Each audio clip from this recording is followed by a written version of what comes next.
Dos. Gracias, como siempre, por estar con nosotros aquí en este horizonte de noticias para tratar de analizar juntos qué es lo que genera en el mundo toda esta turbulencia de política ligada con gobiernos que se resisten a terminar, como es el caso de Donald Trump o el de Bielorrusia. Pero en fin, así entre lo que pasa en una parte del mundo y en otra, hay diferencias, ¿no? Y lo que sucede en los Estados Unidos empieza a ser algo que preocupa. Luego de que ya empezaron, ya se empieza a sentir que hay en algunos miembros del equipo del presidente Donald Trump la aceptación de que esto ya se acabó. Uno de los ejemplos es Robert O'Brien, el ex asesor de seguridad nacional del presidente Donald Trump, y promete una transición profesional al gobierno de Joe Biden. El propio O'Brien, este asesor de seguridad nacional, prometió una transición profesional y sugiere que Joe Biden, el virtual presidente electo, había triunfado en los comicios. Esta es la primera declaración así contundente de alguien cercano en un punto nodal de la vida política de los Estados Unidos, en el control del poder, porque él se encargaría de dar al siguiente presidente de los Estados Unidos todos los datos clasificados de todo lo que representa para el presidente, un presidente entrante, la necesidad de conocer. Si hay una nueva administración, dice O'Brien, se merecen algún tiempo para entrar e implementar sus políticas, dice este funcionario durante su intervención en un foro de seguridad global en el centro Sufan.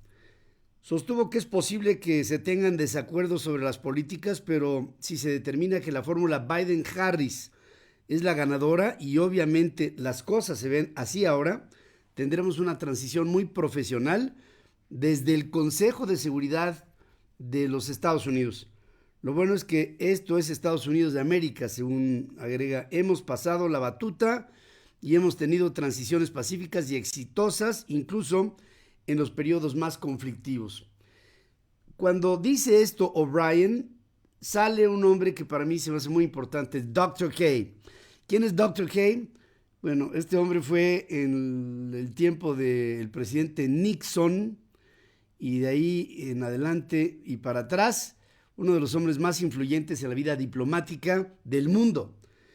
Henry Kissinger, ex secretario de Estado norteamericano, asegura que la administración entrante del presidente electo Joe Biden debería de proceder rápidamente para restablecer líneas de comunicación con China deterioradas durante los años de Trump o bien correr el riesgo de una crisis que podría derivar hasta en un conflicto militar, asegura el Dr. K. En el marco de la sesión inaugural del Foro de la Nueva Economía, patrocinado por Bloomberg, Kissinger dijo que a menos de que haya alguna base para una acción cooperativa, el mundo se deslizaría hacia una catástrofe comparable con la Primera Guerra Mundial.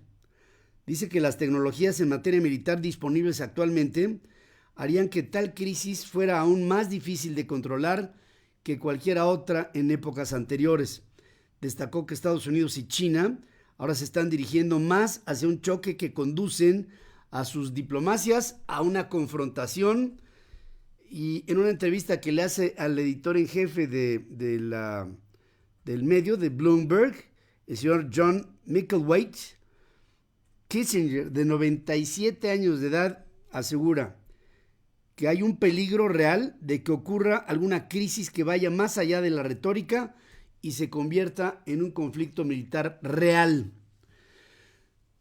El presidente Trump está a punto de dejar el poder. Le queda este mes, el mes de diciembre y los 20 primeros días del mes de enero. Y se acabó.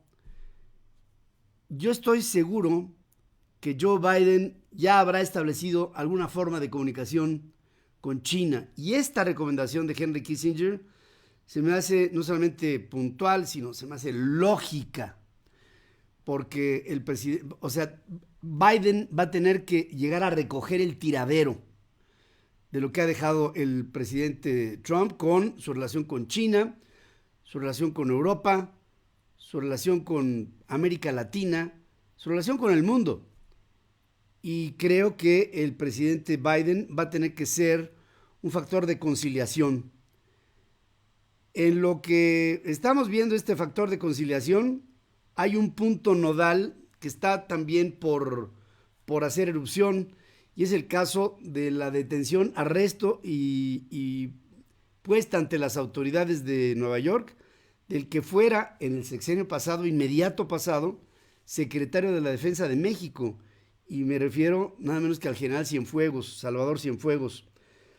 El día de hoy y mañana, familiares de estudiantes normalistas de Ayotzinapa van a hacer protestas frente a la sede federal de la Corte de Brooklyn, Nueva York, durante la audiencia que se abrirá para empezar el juicio al exsecretario de la Defensa mexicano. La manifestación se va a realizar frente al Centro de Detención Metropolitano, en donde el exfuncionario está detenido. Lo que pretenden los padres de los desaparecidos es hacer visibles las violaciones a los derechos humanos que se cometen en México por parte de militares, y particularmente durante el tiempo en el que el general Salvador Cienfuegos fue el mero del ejército mexicano. Dicen que se busca que la justicia de los Estados Unidos juzgue al general también por los hechos de Tlatlaya y por los hechos de Iguala. Destacan también que quieren hacer visible el caso de sus hijos, y a través de ello que la comunidad internacional sepa lo que está pasando en México, por lo que se van a apostar en puntos, por los que se van a movilizar a través de fuerzas especiales al general Cienfuegos por diferentes lugares dentro de sitios emblemáticos dentro del tribunal, para que sean vistos en algún momento por básicamente migrantes mexicanos, que son los que tendrán la oportunidad de ver en su camino al general Cienfuegos. El general Cienfuegos fue primero apresado en Los Ángeles, en el Aeropuerto Internacional de Los Ángeles, acusado de lavado de dinero y de delitos de delincuencia organizada y un contubernio con el narcotráfico en México. Pero ahora están derivando toda una catarata de nuevas acusaciones, todas vinculadas con faltas graves a los derechos humanos de las personas en México. Y en ello hay el enojo del gobierno mexicano encabezado por Andrés Manuel López Obrador, que por cierto todavía no reconoce a Biden como presidente, junto con el presidente de Bielorrusia, el presidente de Rusia, el presidente de Brasil y el presidente de México. Son los únicos 4 presidentes líderes de sus países que no han reconocido a Joseph Biden como presidente electo de los Estados Unidos. El resto de los países, bueno, hasta China ya lo hizo. Entonces, la situación para México se vuelve, en el caso del general Cienfuegos, un punto de conflicto, porque lo que el presidente López Obrador no puede aceptar es que se hiciera la detención sin que del lado mexicano hubiera algún aviso, alguna advertencia. Y se ve muy claramente que si los Estados Unidos no le avisó a México es porque piensan que se podría haber colado la información y haber prevenido al general Cienfuegos de ir a los Estados Unidos, y entonces no hubiera sido detenido. Ahora, pues el que se ríe se lleva, porque el presidente de México sabe, y el presidente de los Estados Unidos saliente también. Ahora vamos a ver si con Biden se puede arreglar algo, que hubo ya en algún momento de la historia de la relación con Estados Unidos y México, sin ir más lejos atrás en el tiempo, en el periodo del presidente Calderón, en el que hubo un grupo de contacto de alto nivel, en donde se podían sentar alrededor de una mesa funcionarios de uno y del otro lado de la administración y hablarse con toda transparencia, con toda confianza, pasando pruebas de polígrafo para que no hubiera traidores, dentro de lo posible, ¿no?, de lo que la ciencia puede marcar, en la mesa sentados, que ante los temas tratados se colara algo de información que le diera al traste a aquello de lo que se trata en los temas nodales entre México y Estados Unidos. Y se ve, pero se ve de una manera transparente, que Estados Unidos no confía en México, aunque diga Donald Trump que he's a great guy, lo mismo que con el Rocket Man de Corea del Norte, pero pues en el fondo de las cosas, ni Estados Unidos confía en México en el alto nivel, ni México confía en los Estados Unidos en el mismo. Entonces, pues se están reacomodando las cosas y al presidente electo Biden no le queda otra más que buscar que haya una transición tersa, y le pide Biden al Congreso de los Estados Unidos que se dé como prioridad el aprobar un nuevo paquete de subsidios económicos para aliviar los estragos causados por la pandemia del coronavirus en los Estados Unidos. Lo primero que tenemos que hacer en el Congreso es unirnos, mucho la palabra unite, unirnos para aprobar un nuevo paquete de alivio económico. Después, cuando el virus esté contenido, podremos enfocarnos en la recuperación económica del país en lo general. Pero lo primero, y lo primero es la pandemia.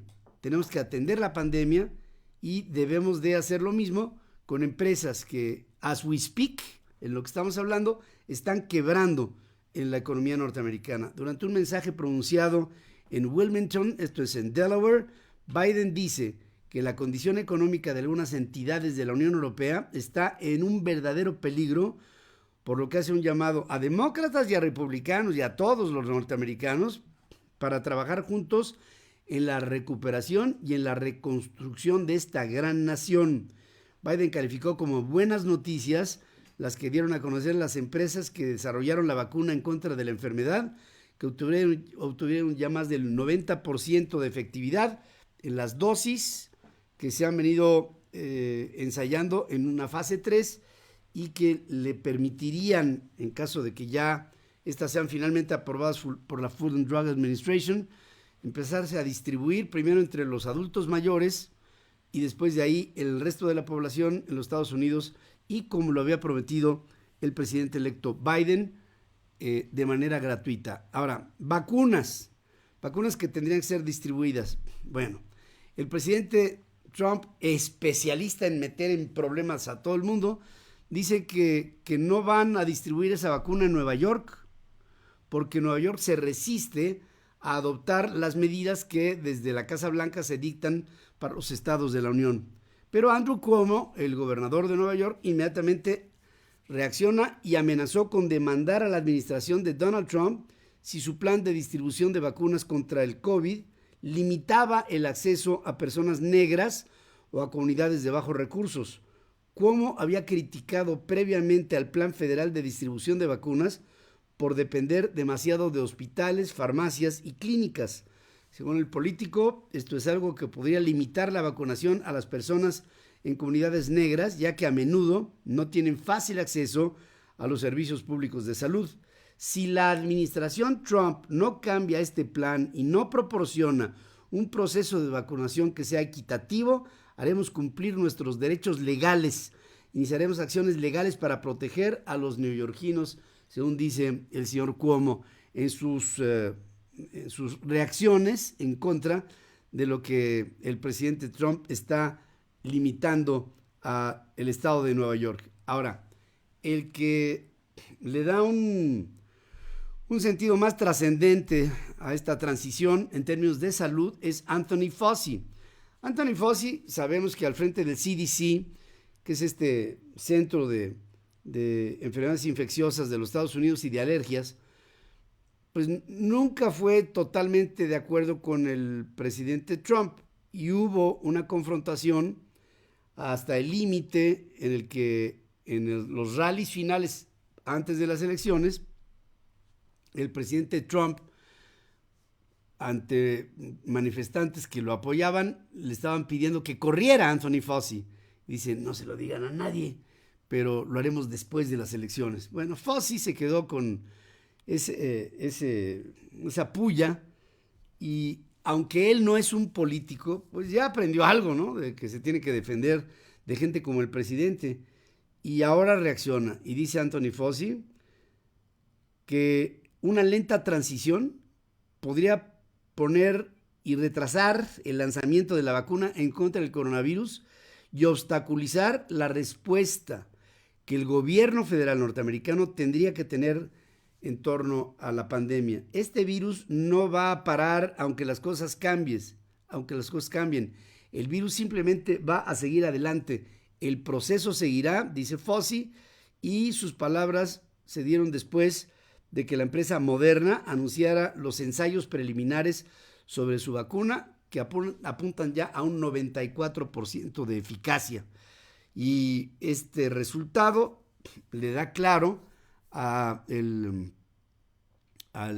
presidente de los Estados Unidos, a Donald Trump, la posibilidad de que antes de que se vaya, le pueda decir al pueblo norteamericano que ya tiene la solución. Ahora, lo que sí logró el presidente Trump en su salida fue el acrecentar en la sociedad norteamericana un proceso de odio de unos sectores de la población contra otros. Para muestra un botón, en el 2019 Estados Unidos registró 7,314 casos de delitos de crímenes de odio, la cifra más alta en una década, según un reporte anual que presenta el FBI. Aumentaron los delitos de odio en un 3% en el 2019 y alcanzaron el nivel más alto desde el 2008, que se dieron con la crisis económica de ese tiempo, cuando los subprime. Esto lo dice el FBI.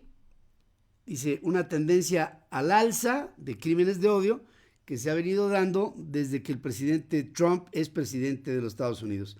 Además, el informe documentó 51 asesinatos por motivos de odio, la cifra más alta registrada desde que el FBI comenzó a documentar este tipo de delitos en el año de 1991. Más del doble de los 24 registrados, por ejemplo, en el 2018. Y entre los Proud Boys y el grupo de los afroamericanos de Black Lives Matter y los latinos, que están metiendo un ingrediente muy importante en la vida política y social de los Estados Unidos, porque se convierte ya la etnia latina en la más importante minoría, que ya no es minoría, es una mayoría tremenda, está, por supuesto, haciendo que la confrontación, o sea, el Rubicón, el final del moño con el que se envuelve este paquete de 4 años del presidente Trump, está en el caos, en la confrontación, en pleitos con todo el mundo y ya así como final, en el desconocimiento del presidente Trump sobre su derrota. O sea, peor, imposible. Y por cierto, como resultado de las elecciones, las del 3 de noviembre, hubo algunos estados de la Unión Americana que preguntaron dentro del proceso electoral si iría de acuerdo el votante norteamericano en que se legalizara la marihuana para fines recreativos. Bueno, pues como resultado de esto, la marihuana legal para consumo recreativo continúa ganando terreno en Estados Unidos después de que las elecciones arrojaran que ahora Arizona, New Jersey, Montana y Dakota del Sur hicieran consultas al respecto, en las que se demostró una amplia aceptación para que el cannabis fuera legal en los Estados Unidos. De esta forma ya son 15 los estados que han aprobado leyes para el consumo de marihuana recreativa, mientras que en cuanto a lo medicinal son 36 los estados de la Unión Americana que le han dado el visto bueno a la marihuana. Los márgenes por los que fueron aprobadas estas medidas demostraron que ya no son solamente los votantes de tendencia liberal los que han dado su respaldo al uso de la marihuana, sino que también ya hay conservadores. En Dakota del Sur, en Montana, donde los republicanos ganaron los puestos clave, las medidas en favor de la marihuana aprobadas fueron 16% más que los votos recibidos por el presidente electo Joe Biden. En una reciente encuesta de Gallup, indicaba que el 68% de los estadounidenses están a favor de despenalizar el uso de la marihuana, una tasa de aprobación que supera prácticamente el doble de lo que se tenía como aprobación en el año 2003. Y insisto, pienso que en México la despenalización de la marihuana tiene que ser más rápido. Si estas son las cifras que les acabo de presentar de cómo se ha venido aprobando la marihuana en los Estados Unidos, vamos a llegar otra vez tarde, desafortunadamente tarde, a esta decisión. Oigan, lo que sí es un escandalazo tremendo, y con esto termino, es lo que ha pasado en Perú. En 7 días, Perú ha tenido 3 presidentes de ese país. Martín Vizcarra, que fue tirado, lo que se ve desde fuera como un golpe del Congreso, un golpe de Estado desde el Congreso, y de ahí una derivación de otros presidentes, luego de que Manuel Merino renunciara a la presidencia cuando él como miembro del Congreso, como líder del Congreso, asumiera la presidencia cuando se le acusa a Martín Vizcarra de actos de corrupción, Odebrecht y algunas otras cosas. Se supone que Martín Vizcarra iba a favor de acabar con la corrupción y desde el Congreso, que aparentemente no están muy de acuerdo con la idea, porque pues ahí está todo, pues resulta que toma el poder y después de que Merino toma el poder, ahora renuncia y Francisco Sagasti se convierte, un legislador, en el nuevo presidente interino. Uno era encargado, el otro interino, el otro era el constitucional, y en 7 días el Perú ha tenido a 3 presidentes en ese país. Una profunda crisis política derivada en estas renuncias, cuando la sociedad del Perú no fue de acuerdo cuando quitaron a Martín Vizcarra, porque Martín Vizcarra, que lo acusaron de haber llevado actos de corrupción en una provincia que él gobernaba, la de Montahué, pues ahora la población sale a defenderlo, tiran a Merino, entra Sagasti y la confusión en el Perú es absoluta.